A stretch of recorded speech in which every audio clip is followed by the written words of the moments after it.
ફરી એકવાર વરસાદ, વાવાઝોડા, ઠંડી અને માવઠા માટે થઈ જજો તમામ દર્શક મિત્રો તૈયાર। તમે જોઈ શકો છો બંગાળની ખાડીના ઊંડાણવાળા ક્ષેત્રની અંદર સક્રિય બનેલું નવું દિત્વા નામનું વાવાઝોડું ધીમે ધીમે શ્રીલંકાના વિસ્તારમાંથી આગળ વધીને અત્યારે તામિલનાડુના ક્ષેત્રની અંદર સંપૂર્ણ ત્રાટકવાની તૈયારી કરી રહેલું જોવા મળી રહ્યું છે। હવે પછીની આગામી 24 કલાકની અંદર આ દિત્વા નામનું વાવાઝોડું દક્ષિણીય ભારતની અંદર પોંડુચેરી, ચેન્નઈના ક્ષેત્રથી નાલ્લોર અને વિજયવાડાના સંપૂર્ણ વિસ્તારની અંદર આભ ફાટતું હોય તેમ આકાશ પાતાળ એક કરી નાખે તેમ જળબંબાકારથી લઈને ઘોડાપૂર જેવો વરસાદ દક્ષિણીય ભારતના રાજ્યની અંદર વરસાવતું આ દિત્વા નામનું નવું વાવાઝોડું ચોતરા કાઢતું જોવા મળવાનું છે। તો ખાસ જાણી લેજો સક્રિય બનેલા આ દિત્વા નામના વાવાઝોડાને લઈને કયા કયા વિસ્તાર સુધી અત્યારે વરસાદીય સિસ્ટમના સ્ટ્રફ લાઇનના ઘેરાવા ઘેરાઈ રહ્યા છે। સાથે સાથે બંગાળની ખાડીના દરિયામાંથી આગળ વધતી વરસાદીય સિસ્ટમની તીવ્ર સ્ટ્રફ લાઇનના પટ્ટાઓ અત્યારે ગુજરાતના વિસ્તાર ઉપર પોતાની કેવી અસરો દર્શાવી રહ્યા છે। સાથે સાથે તમે લાઈવ જોઈ શકો છો કયા કયા રાજ્યની અંદર વાવાઝોડાનો અત્યારે કેટલો ખતરો મંડરાઈ રહ્યો છે। આગામી થોડી કલાકોની અંદર હવે પછી આ વાવાઝોડું હજી પણ મજબૂત સ્વરૂપ ધારણ કરીને દરિયાના કયા ક્ષેત્રની અંદર તબાહી મચાવતું જોવા મળવાનું છે, જેની પણ સંપૂર્ણ વિગત મેળવવાના છે।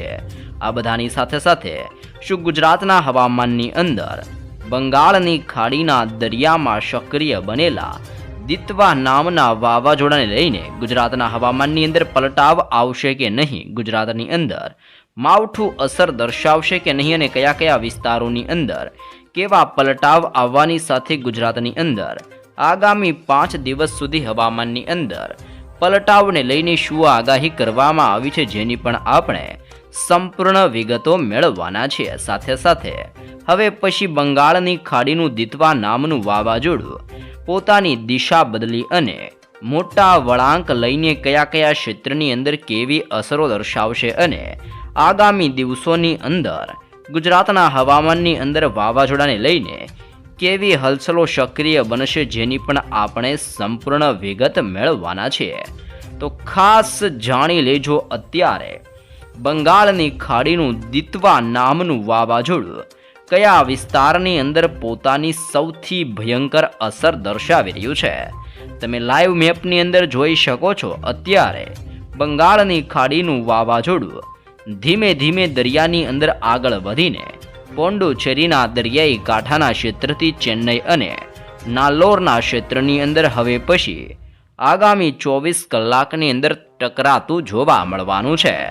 જી હા દર્શક મિત્રો, યમન દેશ દ્વારા અત્યારે બંગાળની ખાડીના દરિયામાં સક્રિય બનેલા આ નવા તોફાનને દિત્વા નામનું વાવાઝોડું નામ આપવામાં આવી રહ્યું છે અને અત્યારે આ વાવાઝોડાની ઝડપ 6 થી લઈને 7 કિલોમીટર પ્રતિ કલાકની ઝડપે આ વાવાઝોડું બંગાળની ખાડીના દરિયાથી લઈને તામિલનાડુના દરિયાઈ કાંઠાના વિસ્તારોની અંદર ત્રાટકવા માટે ગતિઓ કરતું જોવા મળી રહ્યું છે, જેના કારણે બંગાળની ખાડીના સંપૂર્ણ ક્ષેત્રની અંદર 100 કિલોમીટર પ્રતિ કલાકની ઝડપે આંધી તુફાન વંટોળની જેમ ભયંકર પવન ફૂંકાતો જોવા મળી રહ્યો છે। સાથે સાથે મદુરાઈ, બેંગલુરુ, બેંગલવીના તટીય ક્ષેત્રથી હૈદરાબાદ અને વિશાખાપટ્ટનમના સંપૂર્ણ વિસ્તારની અંદર વરસાદ છોતરા કાઢતો જોવા મળી રહ્યો છે, જેની અસરો અત્યારે ગુજરાત ઉપર જોવા મળી રહી છે। જી હા દર્શક મિત્રો, ગુજરાતની અંદર પણ અનેક જિલ્લાઓની અંદર ફરી એકવાર વાદળોના ઝુંડ છવાતા હોય તેમ વાદળ છવાયું હળવું વાતાવરણ ગુજરાતમાં સક્રિય બનતું જોવા મળી રહ્યું છે। સાથે સાથે બંગાળની ખાડીના તટીય વિસ્તારમાંથી આવી રહેલી વરસાદીય સિસ્ટમની વેસ્ટર્ન ડિસ્ટર્બન્સની અસરો અત્યારે ગુજરાતના હવામાનની અંદર પોતાનું જોર દર્શાવી રહેલી જોવા મળી રહી છે. આ બધાની વચ્ચે ઉત્તરીય ભારતના વિસ્તારમાં હલચલ સક્રિય થવાની સાથે રાજસ્થાન અને જોધપુરના વિસ્તારની અંદર પણ નવી લો પ્રેશર સિસ્ટમનું અત્યારે દબાણ વધી રહ્યું છે અને નવું વેસ્ટર્ન ડિસ્ટર્બન્સ સક્રિય થવાને લઈને ગુજરાતની અંદર ઉત્તરીય ગુજરાતના જિલ્લાઓની અંદર હવે પછી આગામી 2 દિવસ સુધી વાદળ છવાયા વાતાવરણને લઈને પણ આગાહીઓ કરવામાં આવી રહી છે. આગામી 24 કલાકની અંદર દક્ષિણીય ગુજરાતને સૌરાષ્ટ્રના દરિયાઈ કાંઠાના વિસ્તારમાં દિત્વા નામના વાવાઝોડાની અસરો થતી હોય તેમ દક્ષિણીય ગુજરાતના વિસ્તારની અંદર વાદળ છવાયા વાતાવરણ સાથે ઝાપટા સ્વરૂપીય વરસાદીય માહોલનો અહેસાસ થતો હોય તેવી હલચલો હવે પછી જોવા મળવાની છે. જેમાં આપણે વિસ્તારોની જો સવિસ્તૃત માહિતી મેળવીએ તો ખાસ જાણી લેજો. સુરતનો દરિયાઈ કાંઠાનો વિસ્તાર, બારડોલીના ક્ષેત્રથી વ્યારાના પંથકમાં, નવસારીના ક્ષેત્રથી બિલીમોરા, વલસાડના જિલ્લાથી વનસાડા અને આહવાના પંથકથી લઈને સાપુતારાના સંપૂર્ણ વિસ્તારની અંદર કાળા ડિબાંગ વાદળોની સાથે વાપીના ક્ષેત્ર ઉપર પણ વાદળોના ઝુંડ મંડરાતા હોય તેમ દક્ષિણીય ગુજરાતના સંપૂર્ણ વિસ્તારોની અંદર હવે પછી વાદળ છવાયું વાતાવરણ સક્રિય બનવાને લઈને ખાસ નવી આગાહી કરવામાં આવી રહી છે. જી હા દર્શક મિત્રો, તમે લાઈવ પણ ઘેરાવો જોઈ શકો છો. આમોદના વિસ્તાર, ભરૂચના ક્ષેત્રથી રાજપીપળાના વિસ્તારથી લઈને આ સંપૂર્ણ વિસ્તારની અંદર એટલે કે બોડલીના ક્ષેત્રથી વડોદરાના વિસ્તાર સુધી અત્યારે આ વરસાદીય સિસ્ટમનું પરિભ્રમણ ફરી વળ્યું હોય તેમ આ તમામ ક્ષેત્રની અંદર વરસાદનો એક મોટો ખતરો મંડરાઈ રહેલો જોવા મળી રહ્યો છે. સાથે સાથે આ સંપૂર્ણ વિસ્તારની અંદર વાદળ છવાયું વાતાવરણ પણ આગામી 3 દિવસ સુધી જોવા મળવાનું છે. જેની અસર અને ગતિવિધિઓને હવે પછી ધ્યાનમાં લેતા સૌરાષ્ટ્રના દરિયાઈ કાંઠાના ક્ષેત્રો એટલે કે ભાવનગર, સોનગઢ, પાલીતાણાના ક્ષેત્રથી ખડસલિયા, તળાજાના ભિન્ન વિસ્તારથી લઈને મહુવાના ક્ષેત્રની અંદર, રાજુલા, તુલસી શ્યામના ક્ષેત્રથી ઉનાના વિસ્તારમાં, સાથે કોડીનારના ક્ષેત્રથી વેરાવળ અને માંગરોળના વિસ્તારની અંદર હવામાનની અંદર નવા પલટાવની આગાહી આ સંપૂર્ણ વિસ્તારો માટે દર્શાવવામાં આવી રહી છે. તમે લાઈવ પણ જોઈ શકો છો. વરસાદીય સિસ્ટમની સ્ટ્રફ લાઇનના ઘેરાવા આગળ વધીને દક્ષિણીય ગુજરાત અને સૌરાષ્ટ્રના સંપૂર્ણ વિસ્તારની અંદર પોતાનું ભયંકર જોર અત્યારે ગુજરાત ઉપર આ સિસ્ટમની અત્યારે લાઈનો અસર દર્શાવી રહેલી જોવા મળી રહી છે. વધી રહેલા સિસ્ટમના ભયંકર ઘેરાવાને જોતા અત્યારે દક્ષિણીય ભારતના વિસ્તારની અંદર ભયંકર ગાજવીજ, વીજળીના ચમકાર અને કડાકા ભડાકા સાથે સક્રિય બનેલું દિત્વા નામનું વાવાઝોડું આ સંપૂર્ણ ક્ષેત્રની અંદર રીતસરની તબાહી મચાવી રહેલું જોવા મળી રહ્યું છે.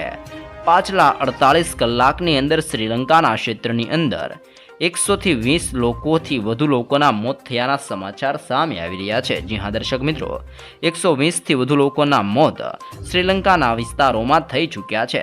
સાથે હવામાનની તાજી પરિસ્થિતિઓને ધ્યાનમાં રાખતા પોંડુચેરી અને કેરળના વિસ્તારથી તામિલનાડુના વિસ્તારની અંદર માછીમારોને આગામી 24 કલાક માટે દરિયો ન ખેડવા જવા અને દરિયાઈ કાંઠાના વિસ્તારોની અંદર રહેતા લોકોને ખાસ સાવચેત રહેવા માટે સલાહો આપવામાં આવી રહી છે. અત્યારે ચેન્નઈ, નાલ્લોર અને પોંડુચેરીના વિસ્તારની અંદર ભારેથી અતિ ભયંકર વરસાદનું હાઈ એલર્ટ જાહેર કરવામાં આવી રહ્યું છે. જેમ સિસ્ટમ અને સિસ્ટમનું પરિભ્રમણ આ સંપૂર્ણ વિસ્તારોની અંદર પોતાનો ઘેરાવો મજબૂત બનાવી રહ્યું છે, તેમ હવે બંગાળની ખાડીના વિસ્તારથી અરબી સમુદ્રના ઊંડાણવાળા વિસ્તારની અંદર સતત નવી હલચલ અને નવી સિસ્ટમનું પરિભ્રમણ આ સંપૂર્ણ વિસ્તારોની અંદર પોતાનું તીવ્ર દબાણ દર્શાવી રહેલી જોવા મળી રહી છે. જો કે હવે પછી ઉત્તરીય ભારતના વિસ્તારની અંદર ભયંકર બરફ વર્ષા અને હિમવર્ષાનો માહોલ સક્રિય બનતો જોવા મળી રહ્યો છે. લેહ લદ્દાખના વિસ્તારથી લઈને કાશ્મીર, લાહોરના વિસ્તારોની અંદર પણ પુષ્કળ ઠંડી પડતી જોવા મળી રહી છે. હિમાલયના ક્ષેત્રથી ઉત્તરીય ભારતના સંપૂર્ણ વિસ્તારની અંદર -15 ડિગ્રીથી લઈને -27 ડિગ્રી સેલ્સિયસ સુધીનું અત્યારે ટેમ્પરેચર જોવા મળી રહ્યું છે. આમ હવે પછી ઉત્તરીય ભારતના વિસ્તારમાંથી ફૂંકાતા ઠંડા અને ભેજયુક્ત પવનો દિશા બદલીને ગુજરાતના વિસ્તારોની અંદર અસર દર્શાવતા હોય તેમ આગામી 5 દિવસ સુધી ગુજરાતની અંદર ભયંકર ઠંડીનો અહેસાસ હવે પછી ગુજરાતમાં જોવા મળવાનો છે. અને ખાસ જાણી લેજો, અત્યારે બંગાળની ખાડીના દરિયાઈ કાંઠાના વિસ્તારમાં સક્રિય બનેલા દિતવા નામના વાવાઝોડાને લઈને ગુજરાત ઉપર કોઈ મોટી અસર થશે નહીં તેવી પણ શક્યતા દર્શાવવામાં આવી છે. જોકે ગુજરાતની અંદર 5થી લઈને આગામી 7 દિવસ સુધી અનેક વિસ્તારોની અંદર વાદળ છવાયું વાતાવરણ રહેવાની આગાહી ગુજરાત રાજ્ય માટે દર્શાવવામાં આવી રહી છે. જેમ જેમ વાવાઝોડું મજબૂત બનશે તેમ તેમ બંગાળની ખાડીના સંપૂર્ણ ક્ષેત્રની અંદર તોફાનીથી લઈને અતિ ભયંકર જોર વધતું હોય તેવા દ્રશ્યો બંગાળની ખાડીના દરિયાની અંદર સર્જાતા જોવા મળી શકે છે.